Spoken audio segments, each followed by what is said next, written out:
These are the three things you need to do to get your first client off of Upwork. Number one, optimize profile. Number two, entry-level price. And number three, aggressive bidding strategy. First things first, a little bit about me. My name's Gavin. I've generated over $200,000 on Upwork specifically, and I would say just south of $1 million from revenue generated, or rather clients taken from Upwork off of Upwork. I know, not necessarily allowed, but whatever. I am very qualified to speak about this. Upwork is one of the biggest sources of my leads. I speak about this stuff pretty much all the time in my free school community as well. There's a link in the description if you want to learn how to get clients off of Upwork and become a better email marketer. Click the link down below. I make these videos really just to document my own journey and grow my school community. So there is a little bit of a selfish act in here. So let's go through these three pillars. Number one, optimize profile. What does that actually even mean? It basically means that your profile, when you describe what you do, and you should be seeing a little screenshot, or rather screen recording of this, you need to have a specific searchable title. So think about how people are engaging on the platform, right? Don't use something like email marketer, Klaviyo expert, or copywriter. That stuff is far too broad. Instead, the title of your profile needs to be something more outcome focused and niche specific. Think Klaviyo email marketing expert for Shopify brands. That is far different from Klaviyo expert, okay? So make sure your title is searchable according to how somebody is gonna type it into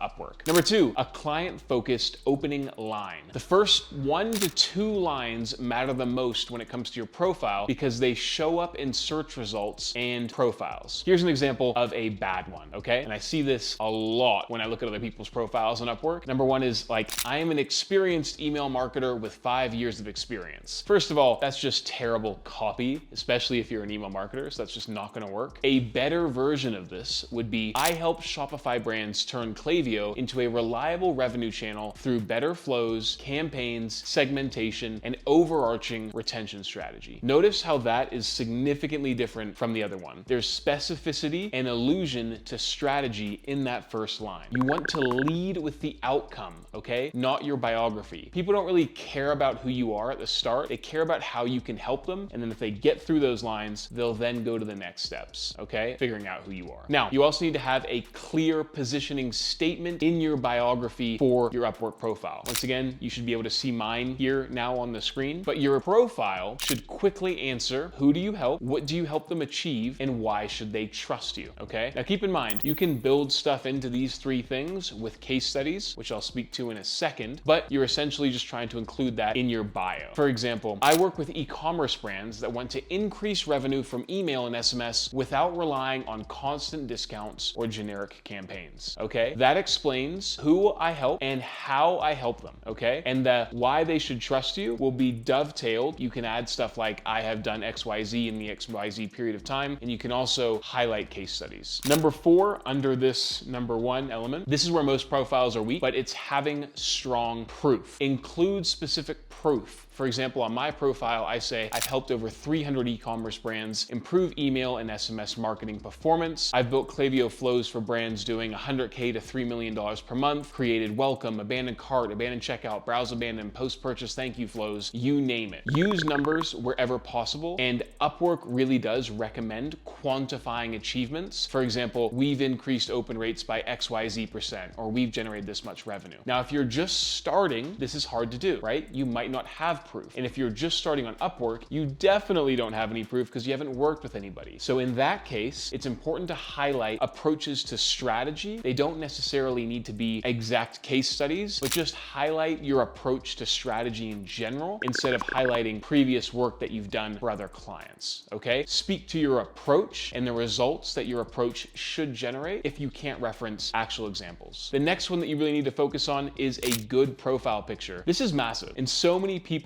mess this stuff up, okay? You need a good photo on your profile, okay? I have a very well taken professional photo. You should see it right now. Just get one of your friends to take a proper photo of you and maybe change the background on that photo, and I guarantee you that is gonna help you get more clients. At the end of the day, clients are looking to trust you, and things that indicate professionalism are gonna make them trust you more. Have a good photo. The next thing you want to do is ensure that you fill out, or rather complete, Upwork's profile completeness thing. It's like a little bar and it shows you how complete your profile is. Upwork is looking for you to complete everything that they require of you, whether that be adding a phone number, showing what languages you speak, including a video on your portfolio and your profile. That's massive, by the way. Ensure you have an introduction or introductory video that just tells people what you're about. Make sure you have a good microphone in that video, by the way, and really just run through what you do in that video, and then make sure you complete everything else. By completing everything else that Upwork tells you to complete, they will serve you higher up in the search engine results when people search for what they're looking for, which, if you remember, is the thing we focused on in the first tip, making sure you have a very searchable, clearly identifiable problem that you solve. So if you hit that first thing and you complete the profile in its entirety off the back of it, you should show up in higher results in the search engine. Complete everything that Upwork tells you to complete. It's massive. If it says 80%, get it to 100%. If it says 40%, get it to 100%. Get to 100% completion, and that will mean A, you will be seen more because Upwork is going to push you more, and B, clients are going to trust you more because you've clearly filled out all the information. So that's the first thing. An optimized profile is absolutely key. These next two things are really going to work if you have the first one done. Now, if you want tips and tricks on how to do the first one, join my free school community. It's focused on teaching people how to do email marketing, but I also teach people how to get jobs off of Upwork. Check that out, okay? The next thing you need to do if you're first starting on Upwork is ensure that you have an entry-level price, okay? So a lot of people, when they start on Upwork, think that they can charge their normal rate that they would charge off of Upwork. This is not the case. Clients are looking for proof that you are good at what you do. That proof comes in the form of reviews and money earned on the platform. If you're on the platform and you haven't worked with anybody, you do not have those two things. So to supplement the lack of those two things, you need to lower your prices. An entry-level price, when I first started on doing email marketing, full transparency, my hourly rate off of email marketing, I've now bumped it up to $300 per hour. When I first started on Upwork, I was charging $10 per hour just to get the work through the door. Get those first projects completed because people would hire me because I'd get them on a call and they'd see how good I am and they'd know my price is super low, so they'd hire me, and then I'd complete the job, do a great job, earn money on Upwork, which tells Upwork that I'm good at what I'm doing, and then get me a positive review, which would then show future clients that I'm good at what I'm doing, and I'd gradually increase my pricing on Upwork until it hit a point. Now on Upwork, my hourly rate is $50 an hour. Off of Upwork, it's $300 an hour, but I just charge retainers on Upwork. I'll make a video on how to do that in the future, but right now, keep in mind that when you're starting on Upwork, you need to charge lower than what you initially think you're worth. It's just the way that it is. Build up your profile, get better results for your clients, get those reviews, and you will gradually show up more and more and more in the search results on Upwork, and people will be more likely to hire you and pay a higher price for you because you've clearly already completed the work. So start with an entry-level price. The final one is ensuring you have an aggressive bidding strategy and proposal strategy. Now, the reality is most of your work from Upwork is going to come from bidding on jobs. A few will come from people reaching out directly to you, but I'm in the top 1% of email marketing in the world on Upwork. And for me, I only get maybe 1 to 2 people reaching out to me directly every 2 weeks. I get a lot of people responding to my proposals. Now, you can manually apply for jobs. It takes a long time. Instead, I recommend using a tool called Gig Radar. I'm an affiliate of these guys. Link in the description of this video to automate the process of bidding on jobs. I bid on 100 jobs every single week using Gig Radar. And what Gig Radar does is it takes my profile, it finds jobs that match my profile, and writes proposals using AI that are custom, that take my profile and take the job description and fuse it together to write a custom proposal for your prospects. I apply for about 100 jobs every single week, and nowadays I'm getting about 22 responses and about 5 to 6 interviews every single week. In fact, after I record this video, I'm gonna go do an interview. Anyway, those are my 3 pillars: optimized profile, entry-level price, aggressive bidding strategy, and proposal strategy. If you're serious about Upwork, for the third point, you're gonna have to use a tool called Gig Radar. There's a link in the description of this video. Get on a call with them. They'll run you through how it works. I 100% stand by that tool. I've used it for 3 years now. I haven't had any problems with getting banned or anything like that, and I've made a lot of money using it. Thanks for watching. If you have any questions, check them in the comment section, and I'll see you in the next video. 2 videos every week.